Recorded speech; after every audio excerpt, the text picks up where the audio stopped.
제일 중요한 건데 나머지 팀원들이 모두 가장 가까이서 마주보는 사람이고 그땐 이미 승부는 그리고 제일 뒤에는 일자로 똑바로 놔쪽으로 나눠서 서는 거야. 이거 그래야 신호가 울리고 중요한 건데 지금 10초는 그냥 버티려 아랫배를 하는 거죠. 이때 자세는 눈을 정도로 머리는 뒷사람했어. Berlatar saat gempuran pinjol sudah tidak terkendali, banyak orang yang akhirnya terjebak dan mulai mengalami keputusasaan di mana ketika melihat harapan sedikit saja akan membuat mereka jadi terlena.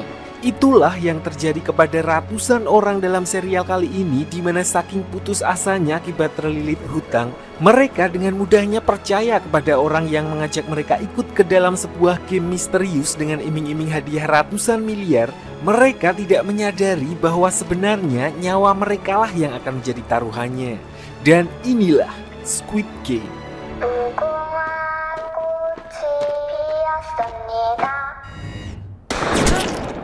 Cerita diawali dengan memperlihatkan seorang bapak-bapak suram bernama Gi-hun.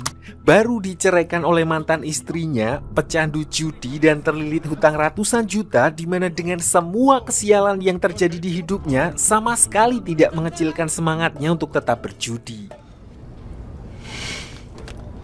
Meskipun sedang beruntung karena dia sempat memenangkan judi pacuan kuda, namun keberuntungannya itu ternyata tetap kalah dengan kesialannya yang sudah mendarah daging dari pabrik, di mana tidak berselang lama, uang hasil kemenangannya justru dicopet orang saat dia sedang berusaha menghindari DC yang melihat aura full senyum di wajahnya, yang padahal dia sudah berjanji untuk membelikan kado anaknya yang saat itu sedang berulang tahun.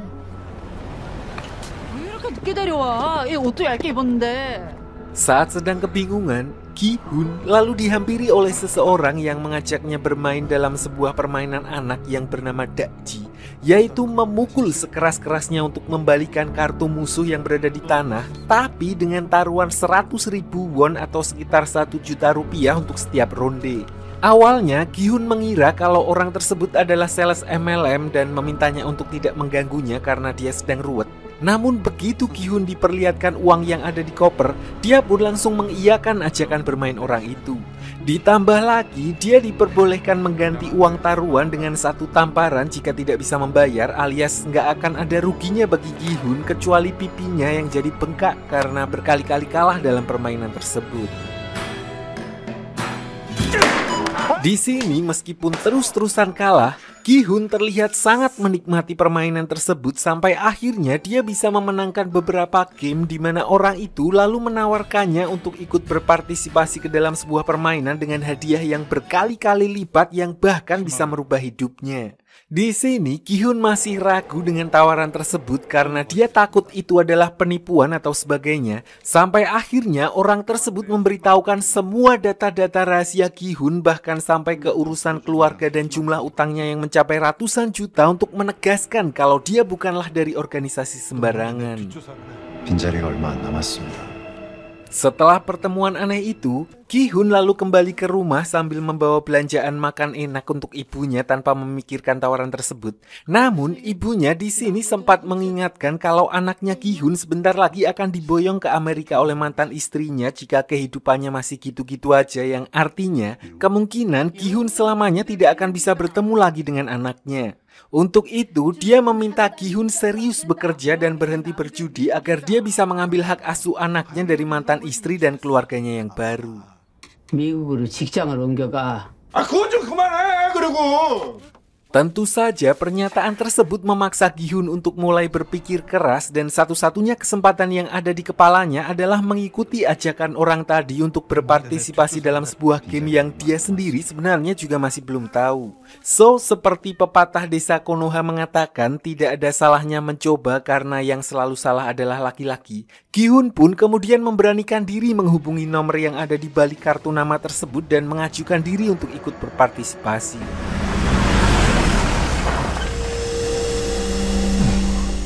Singkat cerita, setelah secara misterius dijemput dan dibuat pingsan, Ki-hun tiba-tiba terbangun di sebuah aula bersama dengan ratusan orang lainnya dengan seragam dan nomor punggung mereka masing-masing. Tidak berada jauh dari tempat tidurnya, ada seorang kakek dengan nomor urut 1 bernama Kakek Oh, di mana dia mengaku kalau dia sengaja ikut permainan itu karena hidupnya divonis sudah tidak lama lagi akibat tumor otak yang dideritanya. Di sana, dia juga melihat seorang gadis yang sedang dipukuli oleh seorang preman yang kita panggil saja Bang Jarwo, di mana ternyata gadis itu adalah si pencopet yang mengambil uang Ki-hun di tempat judi pacuan kuda sebelumnya. Menyadari hal itu, Ki-hun pun segera mendatangi perempuan itu untuk menanyakan tentang uangnya tersebut.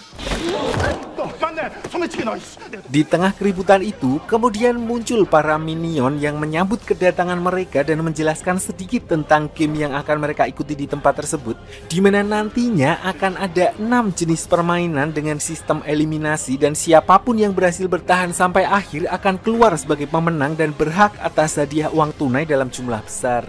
Namun, apa dan bagaimana peraturan dari setiap permainan masih dirahasiakan dan akan diberitahukan nanti saat mereka akan mulai bermain. Sempat ada yang curiga kalau mereka akan ditipu karena sedari awal para peserta dibawa ke tempat itu dengan cara yang tidak meyakinkan. Namun para minion itu berdalih kalau hal itu dilakukan demi menjaga kerahasiaan permainan tersebut. Lagi pula tidak ada lagi yang bisa diambil dari mereka dan tidak ada paksaan sama sekali untuk ikut berpartisipasi. Terlebih mereka semua ada di tempat itu karena satu alasan yang sama, yaitu kehidupan yang bisa dikatakan sudah berada di ujung tanduk karena terlilit hutang yang mustahil bisa mereka lunasi. So, permainan ini adalah satu-satunya kesempatan bagi mereka untuk menyelesaikan masalah dan keluar dari kehidupan lama mereka. 지금 말씀해 주실 바랍니다. 218번 조상우. Setelah semua peserta menandatangani surat persetujuan, mereka lalu dibawa menuju ke tangga pusing dan keluar di sebuah lapangan untuk memulai permainan pertama. Di mana di sini Ki-hun tidak sengaja bertemu dengan teman masa kecilnya yang bernama Sang-woo, seorang pemuda lulusan kampus terbaik di Korea dan seharusnya sudah kerja kantoran di luar negeri. Namun siapa sangka kalau dia ternyata juga berakhir di tempat itu sama seperti Ki-hun. 형 다음에 얘기해. Di sisi lain, diperlihatkan sosok pemimpin game yang disebut sebagai frontman. Dia adalah orang yang bertanggung jawab atas jalannya permainan di tempat tersebut, sekaligus orang yang memantau seluruh peserta dan juga pemimpin dari para minion yang mengatur permainan itu. Saat semua persiapan sudah selesai dilakukan, frontman itu kemudian melaporkan hal itu kepada pusat untuk memulai permainan. You can begin now. Kembali ke lapangan setelah semua peserta berkumpul, babak pertama pun akhirnya dimulai, di mana kali ini mereka akan memainkan sebuah permainan tradisional Korea, yaitu lampu merah lampu hijau. Aturannya simpel, para peserta hanya diminta untuk bergerak maju ke sisi lain lapangan selama lampu hijau dan patung penjaga tidak melihat, dan tidak boleh bergerak ketika patung itu berbalik. Jika ada peserta yang terdeteksi melakukan pergerakan, maka otomatis akan tereliminasi. Tentu saja, banyak dari mereka yang menganggap enteng permainan itu karena aturannya sangat sederhana. Namun, begitu salah satu peserta terdeteksi melakukan gerakan dan benar-benar dieksekusi, kekacauan pun akhirnya terjadi dan mereka semua berusaha keluar dari tempat tersebut. Disinilah para peserta mulai menyadari kalau nyawa mereka lah yang menjadi taruhan dalam permainan itu.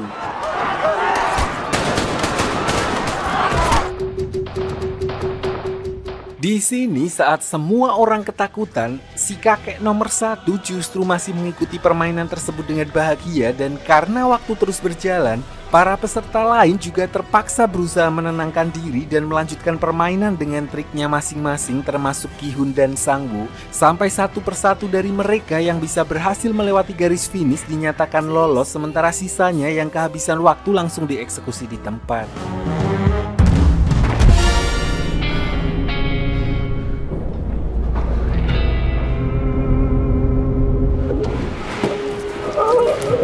Setelah menyelesaikan permainan pertama, para peserta lalu dikembalikan ke aula di mana dari 456 pemain, lebih dari setengahnya telah dieliminasi sehingga hanya tersisa 201 pemain yang akan lanjut ke permainan berikutnya. Meskipun berhasil lolos, namun banyak dari mereka yang ketakutan dan meminta untuk dipulangkan. Sayangnya hal itu tidak bisa dilakukan karena sebelumnya mereka sudah menandatangani surat persetujuan untuk ikut berpartisipasi. 위치 추적이라도 해서 Mendengar hal itu, Sang-woo yang basicnya memang orang yang mengenyam pendidikan, dia maju dan mengatakan bahwa menurut surat perjanjian, mereka bisa menghentikan permainan jika mayoritas dari mereka setuju, dan berdasarkan hal itu, dia minta segera diadakan voting untuk menentukan apakah mereka akan lanjut bermain atau dipulangkan. 게임은 중단된다. Karena memang aturan yang tertulis seperti itu, panitia permainan pun kemudian menyetujui permintaan Sang-woo. Namun sebelum itu, mereka akan mengumumkan uang hadiah yang sudah terkumpul setelah menyelesaikan permainan pertama tadi dan akan terus terakumulasi sampai permainan terakhir, di mana hal itu dimaksudkan untuk mengacaukan psikologis para peserta yang isinya memang orang-orang yang lagi BU. 첫 게임에서 탈락한 참가자 돼지 점통에 적립되었습니다. Voting pun kemudian dimulai di mana mereka diminta untuk mengambil suara dari nomor urut peserta yang paling belakang yang tidak lain adalah Gi-hun. Dan seperti yang sudah bisa diduga, peserta yang sebelumnya mayoritas minta untuk dipulangkan kini mulai goyah dan membuat suara yang diambil seimbang. Sampai akhirnya kakek Oh yang punya nomor urut 1 memberikan suaranya untuk berhenti bermain sehingga permainan akhirnya dihentikan dan mereka semua dipulangkan dari tempat tersebut. 안녕히 돌아가십시오. Singkat cerita, setelah dipulangkan, hal pertama yang dilakukan oleh Gi-hun adalah melaporkan apa yang baru saja dia alami ke kantor polisi, di mana tentu saja tidak ada satupun dari polisi itu yang percaya dengan cerita Gi-hun karena apa yang dikatakannya memang terdengar sangat tidak masuk akal. 병신아 알아. 이게 그놈들이 준 명함이니까 여기로 털. Karena mulai putus asa, Gi-hun lalu memberikan satu-satunya bukti kartu nama yang dia dapatkan sebelumnya kepada para polisi itu, di mana tentu saja pihak Squid Game telah mengantisipasinya sehingga nomor telepon yang tertulis di kartu tersebut justru terhubung ke orang lain yang membuat para polisi mulai menganggap Gi-hun memiliki gangguan mental. 정신 차려. 여기 계속 올 거야. 정신 차려 제대로 한 거 맞아? 저번에 걸었던 번호 그대로 남아 있거든. Di sisi lain, ada seorang polisi bernama Juno yang diceritakan sedang mencari keberadaan kakaknya yang menghilang secara misterius beberapa hari terakhir, di mana dia lalu pergi ke kos-kosan bekas milik kakaknya dan tidak sengaja menemukan sebuah kartu nama yang sama persis dengan yang sebelumnya dia lihat di kantor polisi. Menyadari hal itu, dia pun segera kembali ke kantor polisi dan meminta alamat Gi-hun untuk menemuinya. 그 무화꽃이 피었습니다. 그 사람 주소 좀 따주실 수 있어요? Sementara itu, para peserta permainan yang sebelumnya minta untuk dipulangkan diperlihatkan telah kembali ke kehidupan lama mereka dan harus kembali berhadapan dengan berbagai permasalahan yang tidak jauh-jauh dari uang. Si gadis pencopet yang kita panggil saja Icha, dia adalah seorang imigran yang berasal dari Korea Utara dan harus mencari cara untuk mengeluarkan adiknya dari panti asuhan sekaligus mencari orang tua kandung mereka. Lalu adalah Dusing yang bernama Ali, salah satu peserta yang di game pertama sempat menolong Gi-hun. Dia juga adalah seorang imigran yang sebelumnya dijanjikan kehidupan yang layak di Korea, namun justru berakhir ditipu oleh agen penyaluran untuk bekerja di pabrik tanpa mendapatkan upah. Ada juga Bang Jarwo yang terpaksa kembali ke kehidupan lamanya dan dikejar-kejar oleh mafia Hong Kong karena dia telah mencuri di kasino tempat kerja lamanya. Dan Sang-woo yang tidak jauh berbeda dengan mereka semua, di mana justru menurut saya dialah yang mempunyai tekanan paling besar sampai-sampai dia harus berbohong kepada ibunya yang selama ini taunya Sang-woo sedang bekerja di luar negeri. Padahal yang sebenarnya terjadi adalah dia sedang buron karena menjadi korban dalam kasus penggelapan uang miliaran di tempatnya bekerja. Terlebih dia telah menggadaikan rumah beserta toko milik ibunya. Sebenarnya masing-masing dari mereka pun menyadari kalau tidak ada lagi jalan keluar yang bisa mereka usahakan untuk keluar dari permasalahan mereka. Dan di saat mereka mulai menyesali keputusan untuk berhenti dari permainan, tiba-tiba mereka kembali mendapatkan undangan secara misterius untuk melanjutkan permainan. Di saat yang bersamaan, Ki-hun juga mengalami hal yang sama di mana saat baru saja kembali ke rumah, dia harus menerima kabar kalau ibunya ternyata mengalami sakit parah sampai harus dirawat di rumah sakit, dan untuk sembuh dari penyakit itu, ibunya harus menjalani operasi yang jelas membutuhkan banyak biaya, dan berhubung Ki-hun telah menghabiskan semua uang mereka, ibunya lebih memilih untuk pulang dan harus menahan rasa sakitnya. 제대로 못 걸으면서 아니야. Saat sedang mumet karena nggak tahu harus mencari uang kemana, Ki-hun sempat dipertemukan dengan kakek Oh, peserta nomor 1 di sebuah minimarket, di mana dalam pertemuannya itu, kakek Oh mengatakan yang intinya kehidupan di luar lebih menyiksa dan memenangkan permainan itu mungkin bisa menjadi awal yang baru bagi mereka. Setelah pertemuan itu, Ki-hun lalu kembali ke rumah, dan di sini dia bertemu dengan Juno, detektif kepolisian yang ingin menanyakan tentang seluk-beluk kartu nama Squid Game yang dia dapatkan.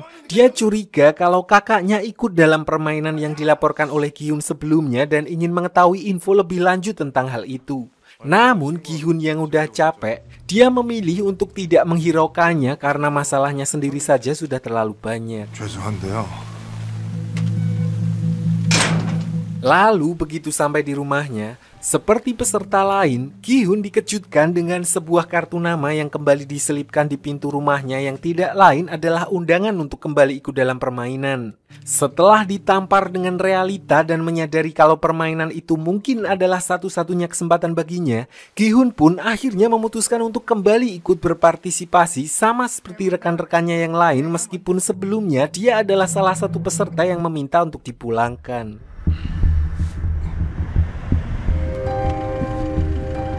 Seperti sebelumnya, para peserta yang memutuskan untuk kembali kemudian dibawa menuju ke lokasi permainan yang berada di pulau terpencil, di mana Juno diam-diam mengikuti mereka dan ikut menyelinap dengan menyamar menjadi salah satu minion. Untungnya, selain para pemain, minion yang ditugaskan sebagai pengawas permainan juga tidak mengenal satu sama lain karena mereka dilarang membuka topeng dan berbicara dengan sesama rekan kerja.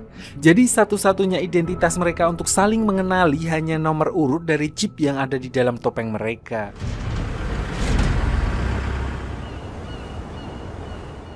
Begitu sampai di lokasi, para peserta kembali terbangun di aula yang sama seperti saat mereka pertama kali tiba, dan ternyata lebih dari 90% dari mereka memutuskan untuk kembali ikut berpartisipasi setelah kembali dihadapkan dengan realita, meskipun awalnya setengah dari mereka protes dan ingin berhenti bermain. 다들 힘들었나 봐요.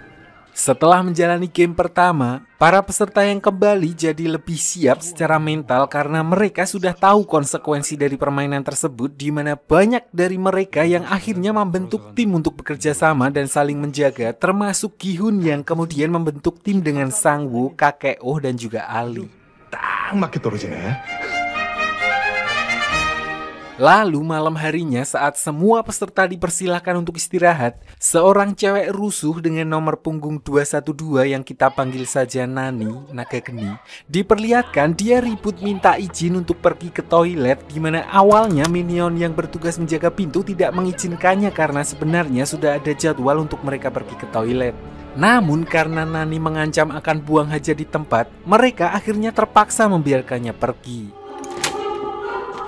Disinilah kemudian Icha tiba-tiba muncul dan juga minta ikut ke toilet, di mana hal itu ternyata hanya kedok karena dia sebenarnya ingin mencoba menyelidiki tempat itu dengan bermodalkan pisau yang berhasil dia selundupkan sebelumnya.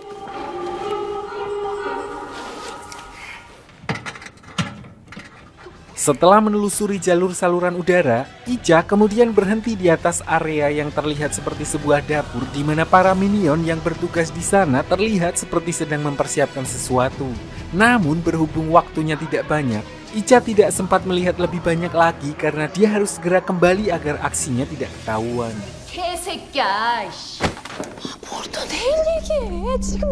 Sementara itu diperlihatkan kalau Juno si detektif sejauh ini dia masih aman karena penyamarannya masih belum terbongkar. Namun berhubung di tempat itu sama sekali tidak ada sinyal dan juga wifi, Juno tidak bisa langsung melaporkan apa yang dia temukan di sana, sehingga dia terpaksa harus lanjut mengikuti skenario dengan memainkan perannya sebagai minion sambil mencari bukti-bukti tambahan dan kesempatan untuk kabur dari tempat tersebut. Keesokan harinya saat para peserta diminta untuk bersiap mengikuti permainan kedua, Sang-woo yang malam sebelumnya sempat mendengar apa yang dilakukan oleh Icha lalu mencoba mendekatinya dan menanyakan apa yang dia lihat karena mungkin saja hal itu bisa menjadi petunjuk untuk permainan selanjutnya. Namun Icha hanya mengatakan kalau saat itu dia melihat para minion yang sedang melelehkan sesuatu yang terlihat seperti gula. 설탕을 녹이고 있었어.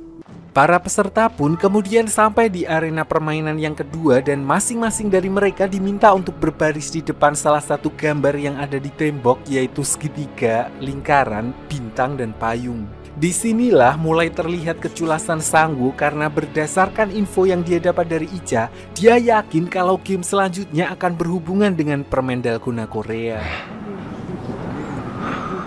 Namun alih-alih memberitahukan info itu kepada rekan-rekannya, dia justru menyarankan agar mereka berempat memilih gambar yang berbeda dengan alasan keamanan, di mana dia sendiri memilih gambar segitiga yang menurutnya paling menguntungkan dalam permainan tersebut. 계란을 한 바구니에 담지 마라.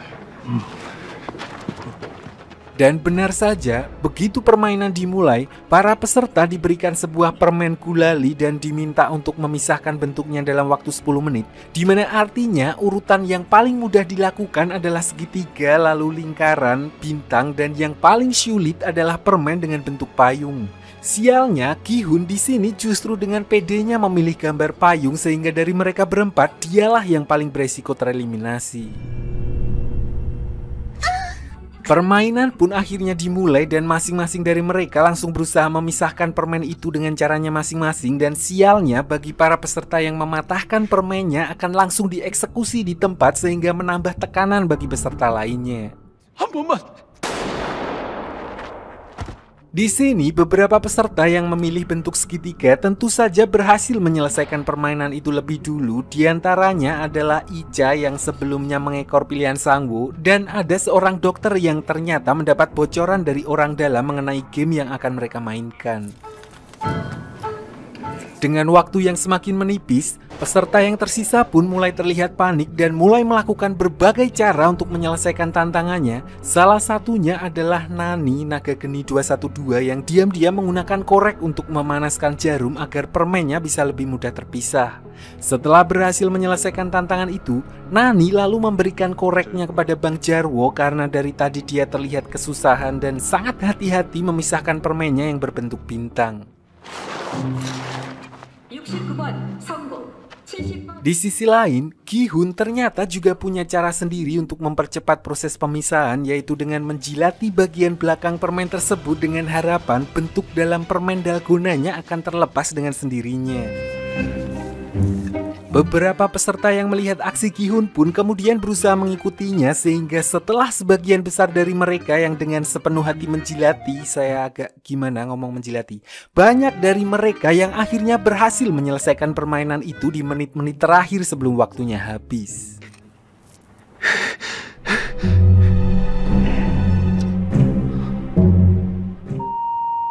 Setelah semua pemain kembali ke aula, tinggal tersisa sekitar 100 orang dengan total hadiah yang terakumulasi mencapai hampir 35 miliar won. Malamnya, para minion lalu mulai membagikan makan malam, di mana jatah malam itu hanya telur rebus dan sebotol soda.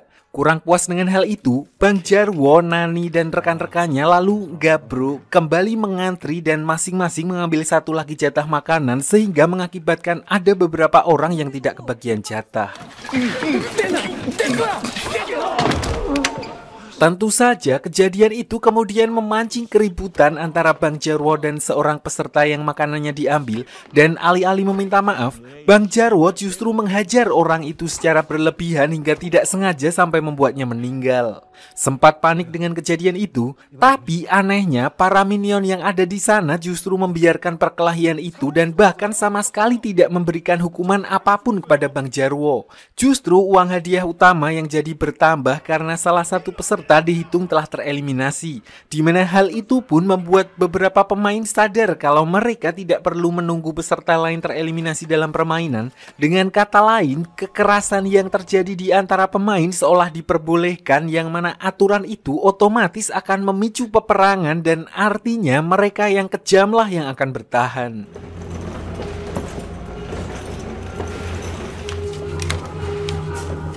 Sementara itu, diperlihatkan ada salah satu peserta seorang dokter yang bekerja sama dengan para minion untuk diam-diam mengambil organ dalam dari jasad para peserta yang telah tereliminasi untuk diselundupkan, dan sebagai gantinya, peserta itu akan diberikan bocoran mengenai permainan yang akan dimainkan ke depannya seperti saat permainan permen dalgona sebelumnya, sehingga dia bisa mengambil keuntungan dengan mempersiapkannya terlebih dahulu. 다음 게임을 하기 전에 약한 것들은 미리 Dokter itu kemudian diberikan bocoran kalau malam ini kemungkinan besar akan ada perkelahian antar peserta, dan untuk berjaga-jaga, dia diminta untuk bergabung dengan kubu yang menurutnya kuat. Hal itu pun sekaligus menegaskan kalau semuanya memang sudah direncanakan dan termasuk bagian dari permainan. So, begitu kembali ke aula, dia langsung mendekati timnya Bang Jarwo karena di atas kertas memang merekalah yang terlihat paling kuat di antara peserta lainnya. Di sisi lain, Sang-woo juga punya firasat yang sama dan menduga kalau timnya Bang Jarwo akan melakukan penyerangan begitu ada kesempatan. Oleh karena itu, dia meminta rekan-rekannya untuk tetap waspada dan kalau bisa nggak usah tidur agar mereka bisa menjaga satu sama lain jika nantinya hal itu benar-benar terjadi. Mendengar hal itu, Ki-hun yang dari pabrik memang memiliki rasa solidaritas tinggi lalu mendekati Icha yang terlihat menyendiri dan mengajaknya untuk bergabung dengan timnya karena akan berbahaya jika dia tidak punya kawanan jika nanti terjadi kerusuhan. Dan benar saja, begitu lampu aula dimatikan, Bang Jarwo dan rekan-rekannya langsung melakukan penyerangan dan menghabisi beberapa peserta, terutama mereka yang terlihat lemah dan tidak mempunyai kelompok, hingga akhirnya menimbulkan kerusuhan besar.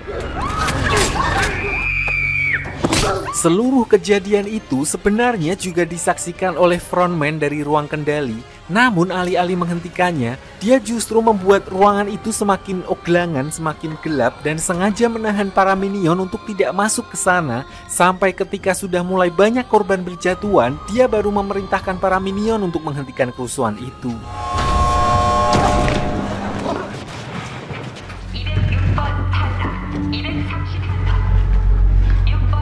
Singkat cerita, setelah melewati sisa malam dengan sedikit was-was, keesokan harinya para peserta pun kembali diminta untuk bersiap mengikuti game ketiga, di mana kali ini temanya adalah permainan berkelompok.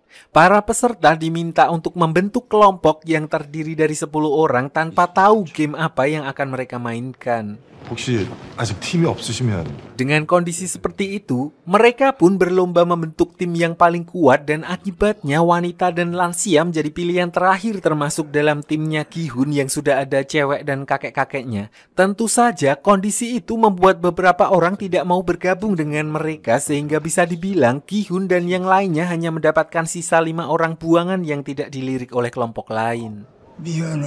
넌 누가 불러서 왔어?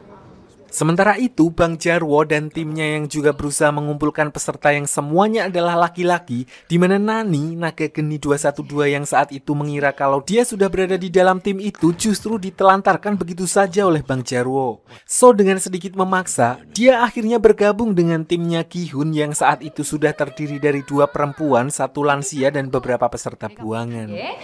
오빠도 오늘 럭키한 줄 알아. Setelah semua peserta membentuk kelompoknya masing-masing, mereka lalu dibawa ke lokasi lain di mana game yang akan mereka mainkan ternyata adalah tarik tambang. Hal ini pun jelas membuat tim Ki-hun ketar-ketir karena dengan komposisi timnya yang bisa dibilang cukup lemah dibanding dengan tim lain, yang artinya mereka mempunyai persentase yang lebih besar untuk tereliminasi di game tersebut. Dan sebaliknya, tim Bang Jarwo yang full terdiri dari laki-laki posisinya jadi di atas angin di mana mereka akan dengan mudah memenangkan game itu. 1조와 7조가 Dan benar saja, ketika kelompok Bang Jarwo mendapat giliran main, dia dan kelompoknya sama sekali tidak terlihat kesulitan mengalahkan lawannya, apalagi saat itu lawannya adalah tim campuran yang terdiri dari cewek dan cowok, di mana mereka yang kalah sengaja dibiarkan terjatuh dari ketinggian begitu saja.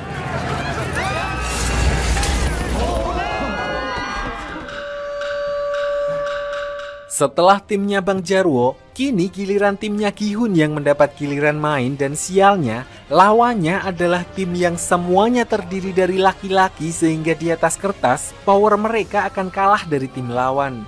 Namun disinilah kakek Oh justru terlihat berapi-api di mana dia sangat pede dengan kemampuan dan teknik dalam permainan tarik tambang. 저쪽 편에 씨름 선수가 있어서 Dia berkata, meskipun tarik tambang adalah permainan yang mengandalkan kekuatan, namun hal itu hanya salah satu dari banyak faktor penentu kemenangan karena sebenarnya yang lebih penting adalah penggunaan strategi yang tepat, kapan harus bertahan dan kapan harus menyerang. Jika mereka bisa menguasai hal itu, maka mereka bisa mengakali perbedaan kekuatan antara mereka dan tim lawan. 나머지 팀원들이 모두 가장 가까이서 마주보는 사람이고 그땐 이미 승부는 끝났어. So begitu naik ke arena, kakek Oh langsung memberitahukan strategi yang dari dulu dia gunakan selama ikut turnamen tarik tambang tingkat RW di kampungnya, yaitu posisi kuda-kuda mereka harus tepat di mana setiap anggota kelompok berdiri selang-seling sehingga distribusi kekuatan tarikan akan tersebar secara merata. Selain itu, kepala dan ekor adalah bagian terpenting dari kelompok dan terakhir yang paling penting, dalam 10 detik pertama, mereka harus diam dan melakukan pose bertahan dengan cara setengah berbaring ke anggota tim yang ada di belakangnya. Dengan begitu, mereka akan menjadi seperti jangkar yang memberikan efek kejut kepada tim lawan yang awalnya pasti menganggap tim mereka lemah. Sehingga hal itu akan membuat formasi lawan mulai goyah sekaligus menghabiskan sebagian besar stamina mereka. 올 거야.